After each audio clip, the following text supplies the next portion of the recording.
வணக்கம். இன்னைக்கு நாம கொஞ்சம் ஆழமா பார்க்க போற விஷயம் டைப் 1 நீரிழிவு நோய். ஆமா.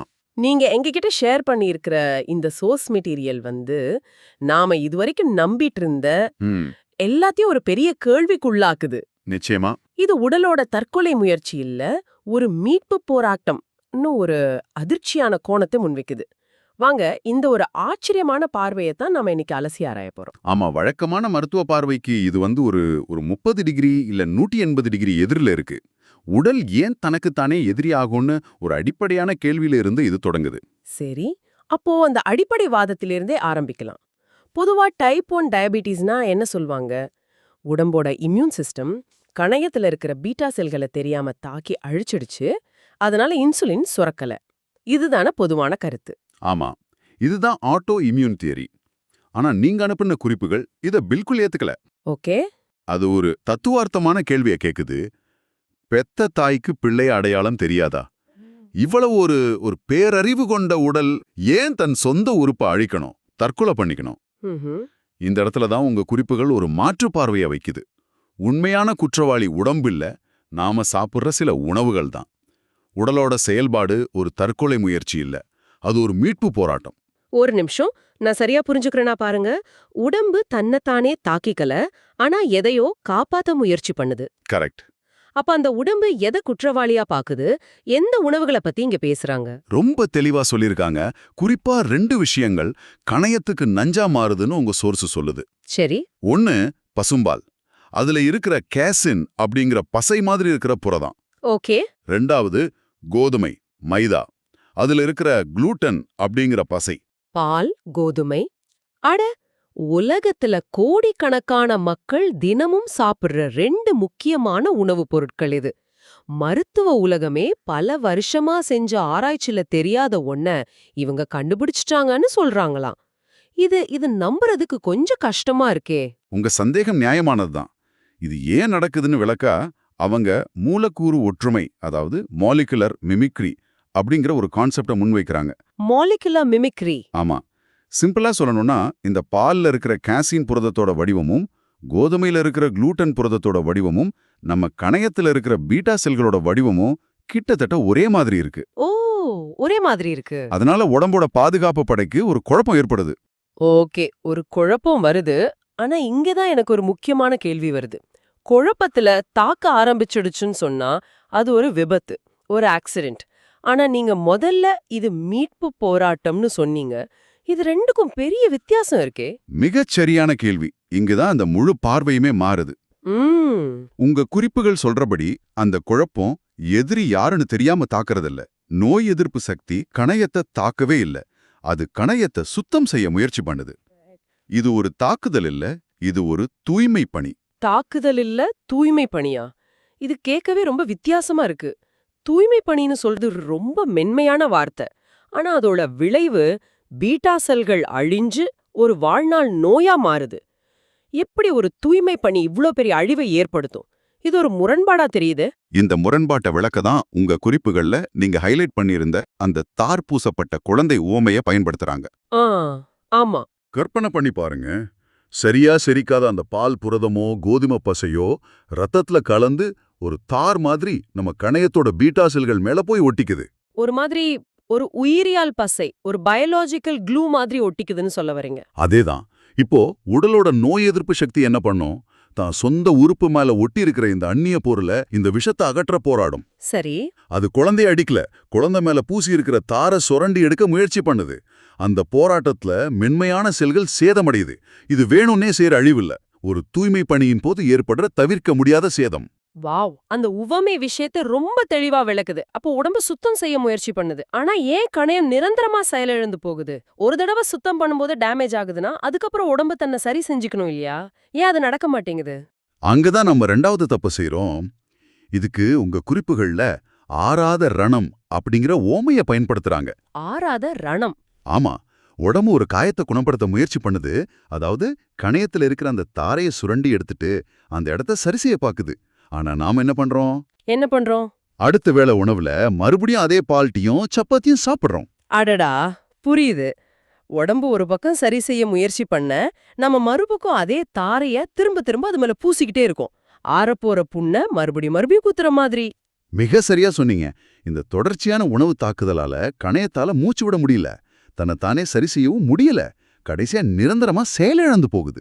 அப்போ சுருக்கமா சொன்னா, சுருக்கமா சொன்னா, நோய் எதிர்ப்பு சக்தி பீட்டா செல்களை கொல்லல, நாம கொடுக்கிற தவறான உணவு தான் நோய் எதிர்ப்பு சக்தியை தொடர்ந்து போராட வச்சு கணையத்தை காப்பாத்த விடாம தடுக்குது. இந்த ஆறாத ரணம் உவமை ரொம்ப பவர்ஃபுல்லா இருக்கு. இது அந்த நாள்பட்ட சேதத்தை நல்லா வளர்க்குது. ஆனா இது எனக்கு இன்னொரு கேள்வியை எழுப்புது. டைப் 1 டயபெட்டிஸ் பெரும்பாலும் குழந்தைகள் அதிகம் பாதிக்குதே.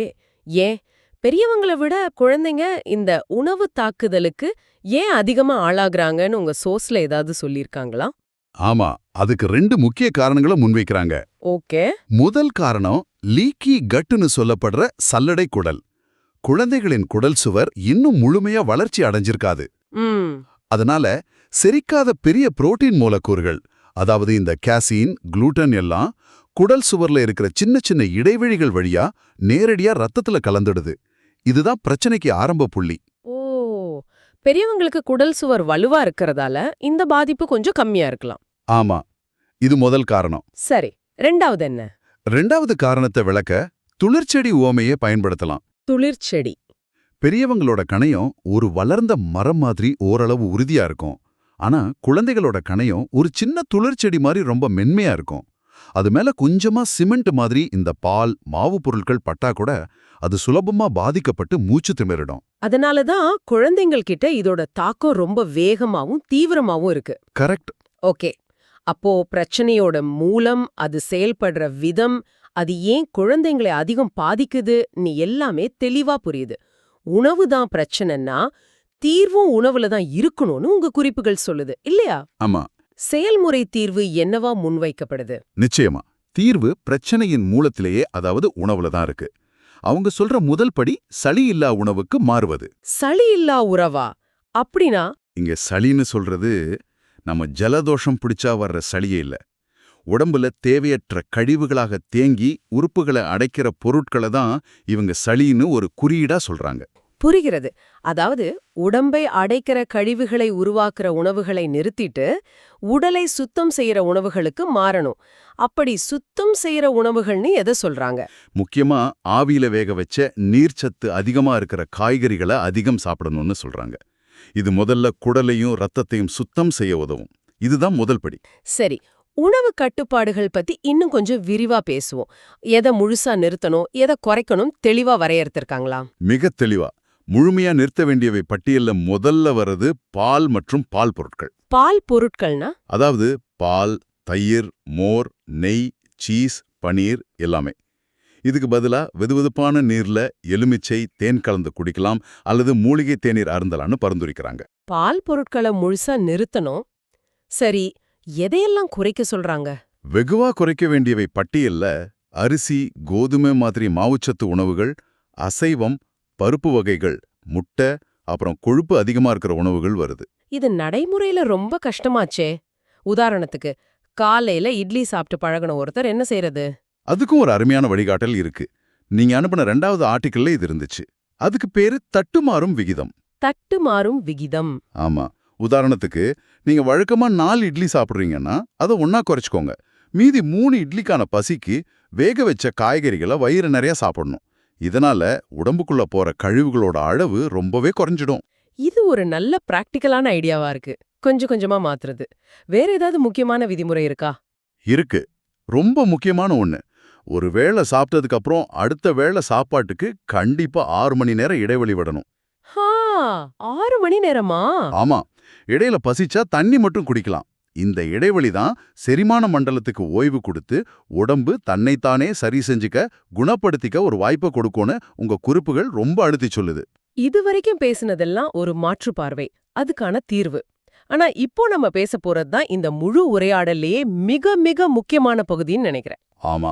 இந்த உணவு முறைகளை பத்தி கேட்ட உடனே ஒரு ஆர்வத்துல சரி நான் இன்னைக்கே இன்சுலினை நிறுத்தியலன்னு யாராவது முடிவெடுக்க வாய்ப்பு இருக்கு. இது எவ்வளவு பெரிய ஆபத்து? இத பத்தி உங்க சோர்ஸ் என்ன சொல்லுது? நீங்க சரியா கணிச்சீங்க. இது பத்தி உங்க சோர்ஸ் மெட்டீரியல் கிட்டத்தட்ட அலறுதுன்னு தான் சொல்லணும்.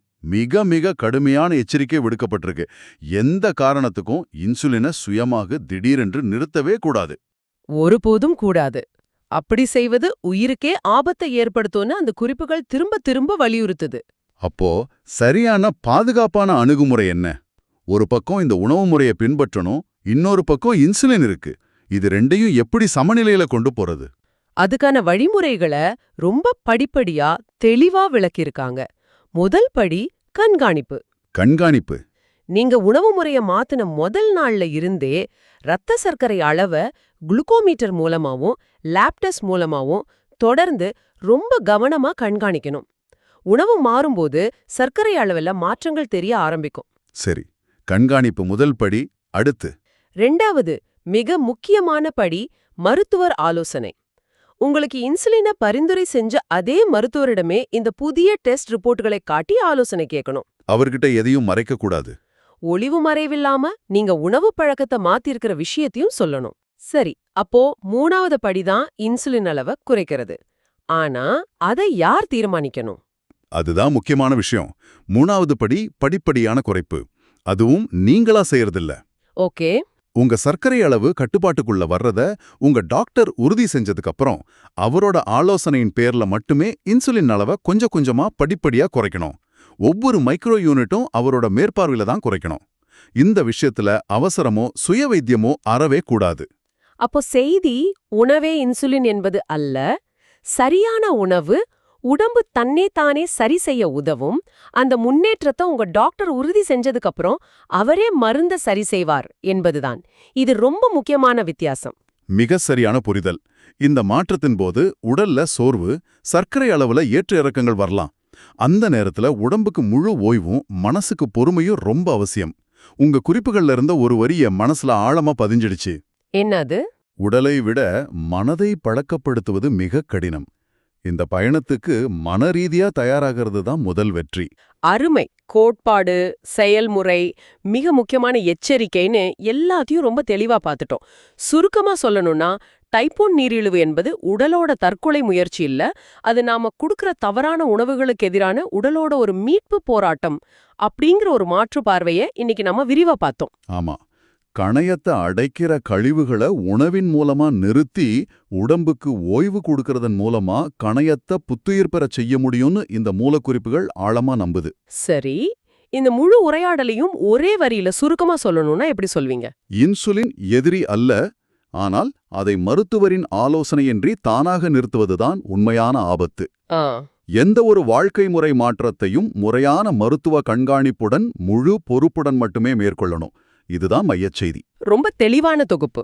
இந்த அலசலை நிறைவு செய்ய உங்களுக்காக ஒரு சிந்தனை. சொல்லுங்க. இந்த மூலக்குறிப்புகளோட அடிப்படை தத்துவம் என்னன்னா, தடையை நீக்கினால் உடல் தன்னைத்தானே குணப்படுத்தும் அப்படிங்கிற உடலோட பேரறிவுதான். இதே கொள்கையை குணப்படுத்தவே முடியாதுன்னு முத்திரை குத்தப்பட்ட மற்ற நாள்பட்ட நோய்கள் மேல பொருத்தி பார்த்தா நமக்கு என்ன மாதிரியான புதிய புரிதல்கள், புதிய தீர்வுகள் கிடைக்க வாய்ப்பு இருக்கு? இத பத்தி நீங்க யோசிக்கலாம்.